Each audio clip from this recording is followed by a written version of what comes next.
at home. Hello, So that BC. Hello, makes me very world. happy. Hello, people. It is it October 8th, 2015? It is 8:54 in the morning. Got an old Yes t-shirt on. I'm having my limited cup of coffee today. Yes, I have to keep reducing it, but I will drink 1 cup of coffee in the morning.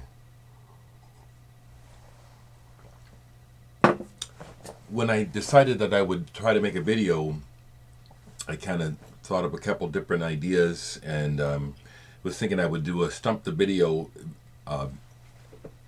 VC video, which may be what ends up happening in this one. But I never decided on anything, and I went ahead and put the camera up and decided to just roll and see what happens. Really, honestly. So many people besides myself use these videos for vlogs, like a log, but one where you're, speaking. So, and I do too, so that might be mostly what happens today. I'd like to share that I got my car up and running again. For a minute there, I was looking at buying a new used car. I need this car to make it through one more winter. As I put together this plan that I can't go public with yet, but a possible way of creating a job for myself, working in with music and music knowledge. It's being discussed, and I sure hope it becomes a reality. I could use a job, and I'd love to have a job doing what I love, which is something about music, rather than breaking my back or risking my life, which I literally did on my other job, my last job, my last 2 jobs, working in the mental health industry. You do risk your life, literally, and I can tell some stories. I can tell stories where people who were in desperate straits, really psychotic, really dangerous, needed to be corralled and gotten to the hospital. And there's been more than one time where it was like, no, nobody can do it but you, Dereck, and I did it. Didn't know if I was going to live through it, but I did. So,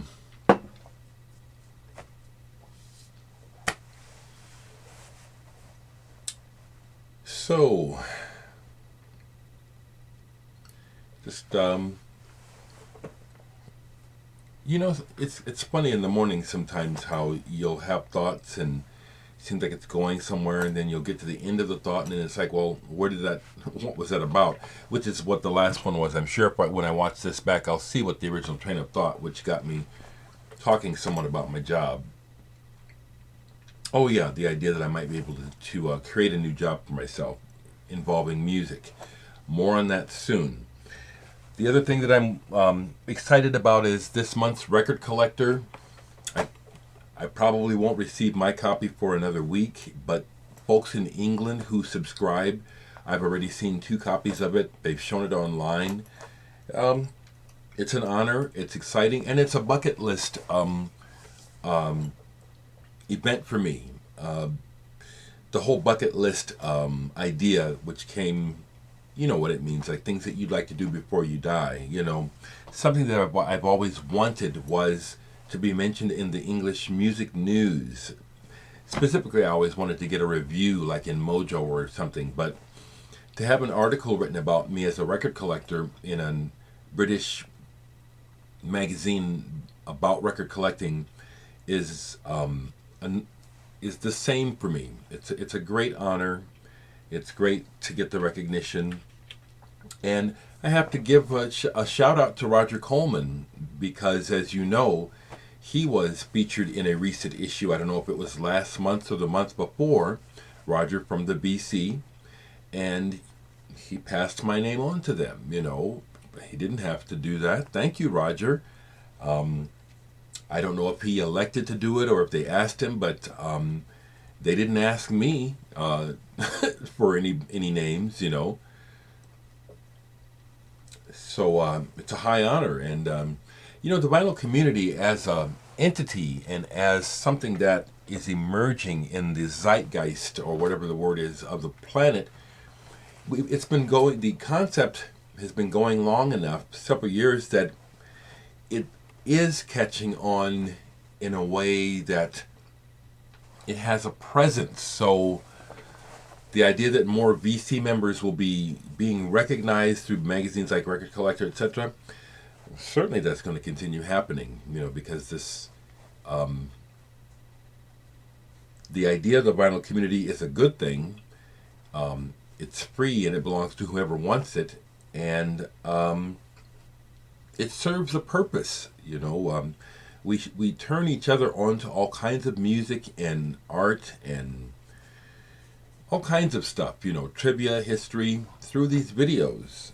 And real friendships have been formed. Many good things have happened as a result of the VC existing. So I do imagine that other folks who post videos will be recognized by Record Collector magazine and other things. There's a book that just came out called Dust and Grooves, and I don't have it yet. But for a half a second there, I had a chance to be featured in the book. Actually discussed with the guy who was doing the traveling and putting it together, trying to coordinate a Midwest visit through, Nebraska, come and not just see me, but several folks here, but it didn't happen. But the recognition is a nice thing. It's nice to be recognized. It is. I appreciate it very much. On the music side, since I don't have a specific Stump the BC, I'll show you what I've been playing. I'll bet you one of these albums can stump the BC. Well, maybe not. Maybe not. I'll just put it like that today as I show what I've been playing. Last vinyl that I spun last night was Come Be Christ Nevermore, this 7-inch by Morbid Angel.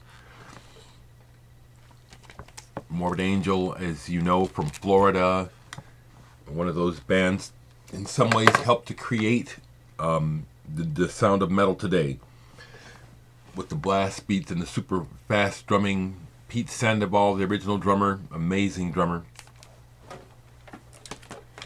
And when I hear or encounter the vaguely satanic lyrics, I stop and reflect on it. Mostly I don't want to be bothered with it because I don't know what that's about. I don't know if it's just something in our psyche that we have to invent this, this good versus evil. I don't know that it's real. To me, it's not. To me, evil is, we're evil. If Satan exists, we're Satan. Just like if Christ exists, which he does, Christ is our heart, waiting for the heart to open and recognize itself and be the light of the world. Christos, that's what it means to me. So I'm not bothered about the satanic references. I think it's a manifestation of man's madness. I really do. Played this last night. Henry Threadgill, You Know the Number. Jazz musician, educator. Again, someone who, in my opinion, is a groundbreaker and deserves to be celebrated in a very public way. The way that we celebrate celebrities that do absolutely jack shit like Sam Smith. Yeah, I'm giving a little bit of commentary. You know about Sam Smith, but you don't know about Henry Threadgill. Somebody else has this album in the BC. Be cool to see us show it. Pulled this Sheila Chandra. Her first band, Monsoon. She started singing in this band when she was still a teenager. I don't know what part of India Sheila is from, but the music has that essence. Rock and Indian music mixed together. Her voice is fantastic. Ever So Lonely on here was a hit. And then her version of Tomorrow Never Knows by the Beatles is, it's notable. It's good. Good album. I had also, I put it away, I was going to show it. I have an early single by Monsoon. Got the news yesterday that Frank Zappa's widow, Gail, died. And so Paulson Zappa seemed like it was the closing of a chapter. You know, they're both passed away now, and so I was listening to Weasels Rip My Flesh. Zappa's music has figured very largely in my life. I respect him. We were probably very different as people. He's always snide, cynical, and making jokes about things. I just love his music. I love what he brought to the world, and may his wife rest in peace. Surely someone has that album. Here's a 12-inch single that if someone else has it, it'd be great to see. Gon's Height. Hadn't played this in a long time. It's a 12-inch single called Hammer. It's that electro, like Front 242. Pounding, aggressive. Really good. Anyone else have this? Gon's Height. Fantastic. I have one new album. Well, not new, but new to my collection to show you. Pull this. Chris Cutler and Fred Frith in Prague. You really can't see the cover here. This is a live recording of improvisations that, to me, they're master improvisers. Fred Frith and Chris Cutler, who came to our attention through the band Henry Cow originally. This is excellent work. They know how to listen and just go on the fly. So I got my car running again yesterday, and I need to do more things on it today, actually, as I think about it. But one of the places I went to after I did some business was I went to one of the record stores, because it's been a long time. And I was hoping they would still have the Herbie Hancock Live in Omaha, but it was sold. But they had the reissue of this, Pole. The Soms Rizet Pole. This is an electronic music classic. It really is fantastic. I used to have the original of this double LP and sold it. This is a reissue that came out. It's not both LPs.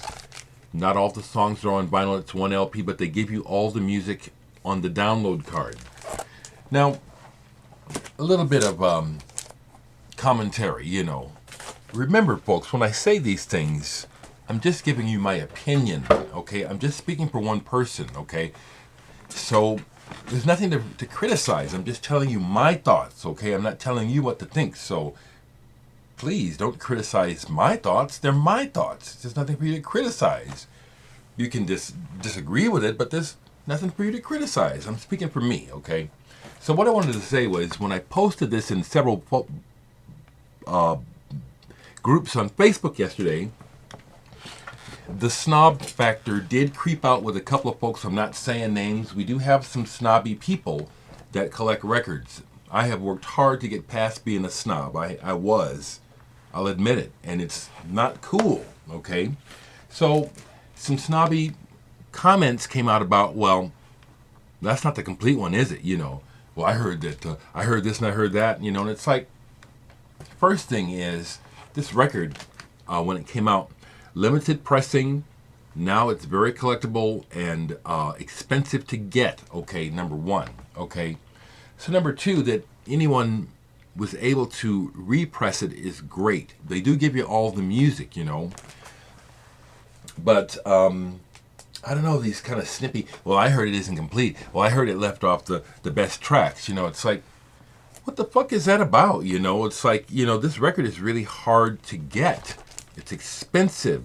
It's been released. Re-released. I saw it in the store. Didn't know that it had been re-released. This is a brand new re-release. I said, shit, I'm picking this up. Happy to show it, you know?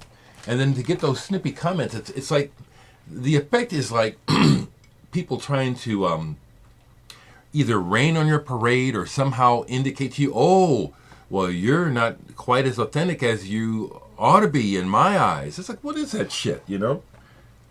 I'm not into that shit, you know? And it is one of the unfortunate things about groups like Record Collectors and Nerds is that you get the gamut of people who are well balanced with their endeavors to people who are complete basket cases, you know? All they know is records. Their only friends are records. You know what I'm saying? This is not a put down. This is a truth. This is a truth about human behavior. You have the spectrum of possible people, okay? And close to one of the ends of the spectrum are the snobs, people who don't communicate well with others and don't understand that many people like myself, I'm not impressed by you bragging without being able to share. That's what I learned the hard way, truly the hard way about bragging and being a snob is that there's no fun and there's no value in bragging on oneself when that's all you do. When you share your glory and you share other people's glories, then it becomes more healthy, fun, and it can grow. But just standing on one side of a line and saying, well, you're not good enough to cross this line, what the hell is that? And I used to be like that. That's why I recognize it. So just a little commentary to the folks who, you know what I'm saying. Some of you maybe weren't being snobby, but I know at least one comment was. It's still on the Facebook page. It's really obvious. It's like looking down the nose. It's like, shit, I'm glad I could afford that, I can't afford to spend $150 for an original copy of this anymore. I can't afford it, and that's what they go for. Okay. Last thing I'll say is, again, if it's hard for you to understand, people, when you watch my videos, you're just watching one person express his thoughts and his experience, okay? That's all. If something that I say doesn't resonate or that you don't agree with, well, understand I'm only speaking for me, so what's the big deal, right? Right. If you want to share your thoughts with me, I love it, Criticizing what I have to say is like it's not, it's like, this is my experience. That's what I'm speaking from. So how can you criticize my experience? You don't, I don't have yours. You don't have mine. So why criticize it? Why try to tell me what it is I'm saying when I'm trying to tell you what I'm thinking? This is the last thing I'll try to put across because it helps me to stay grounded. As much as I can understand another person, all I can do is understand them through my filters and my comprehension of the world. It's seldom that we really understand and see others exactly as they want us to see them or as they truly are. So that's what I try to get across here in my videos. Just, I'm just speaking my thoughts, Some of you understand what I'm trying to get across because it's,